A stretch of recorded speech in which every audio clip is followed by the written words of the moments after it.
Nam Mô A Di Đà Phật. Hôm nay là buổi sáng ngày mùng 4 tháng 3 năm Quý Mão. Đạo tràng Phật tử chùa Bảo Sơn chúng con phát nguyện công phu thời khóa niệm Phật buổi sáng. Kính mời đại chúng cùng với chúng con niệm Phật.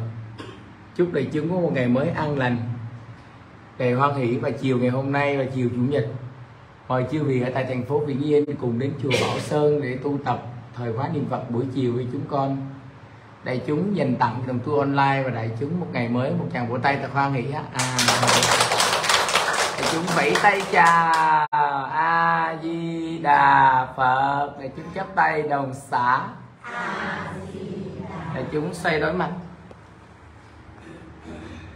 Đã đến giờ vào thời khóa, hôm nay chúng cùng chắp tay và nhất tâm buông bỏ tất cả các công việc suy nghĩ để chúng ta toàn tâm vào thời khóa niệm Phật.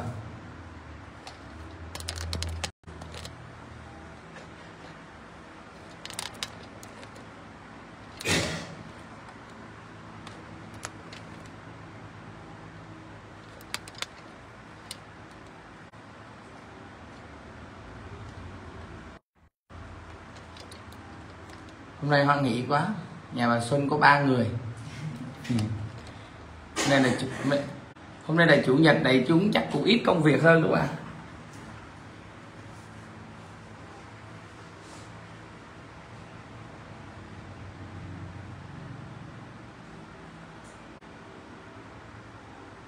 Đại chúng sẽ đối mặt đồng cung kính xá.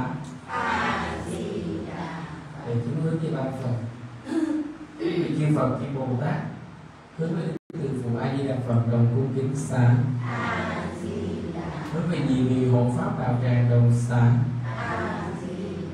Và có vị trí đồng quỳ.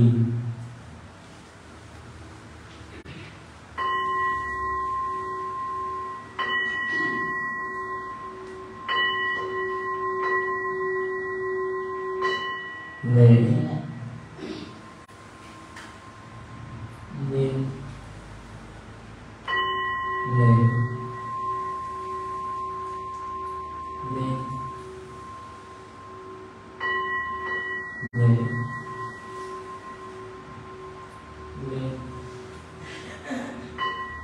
nguyện em lòng thành kính gửi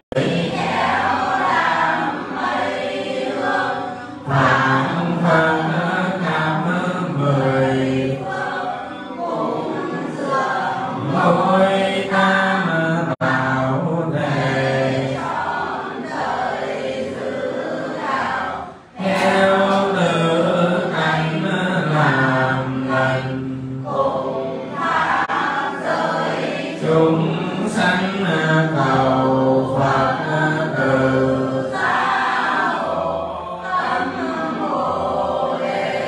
chuyên bố chỉ tu học xa lễ khổ buồn mê chóng quay về. Nam mô Hương Cúng Dường Bồ Tát. Nam mô Hương Cúng Dường Bồ Tát. Nam mô Hương Cúng Dường Bồ Tát Ma Tát.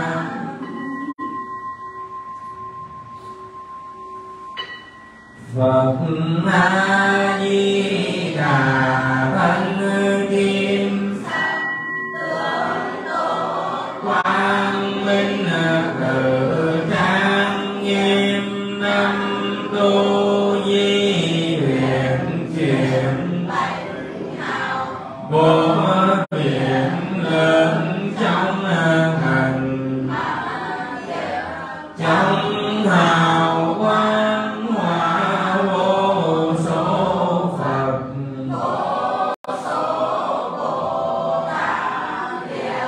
Ở trong 48 nguyện chỉ phẩm sẽ vàng quý mạng lễ A Di Đà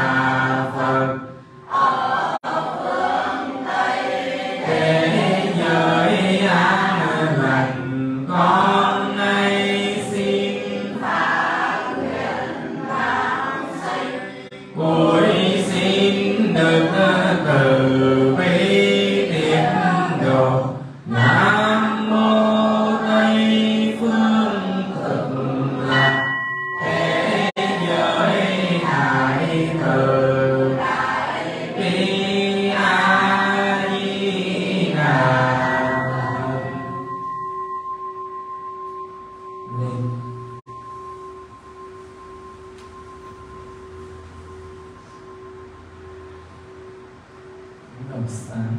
A Di Đà Phật. Một ánh sáng. A Di Đà Phật. Và để chúng kinh hành nhiễu Phật, niệm Phật.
Phật.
A Di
Di Đà Phật. A Di Đà Phật.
A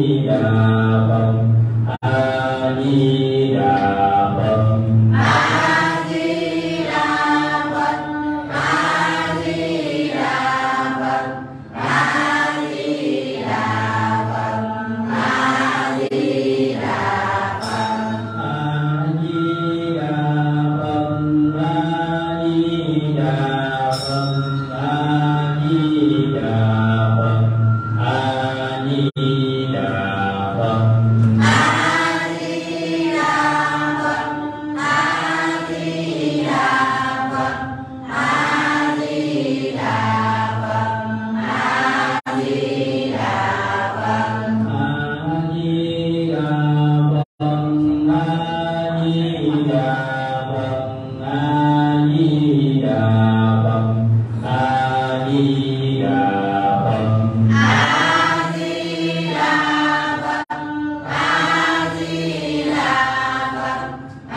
A Di Đà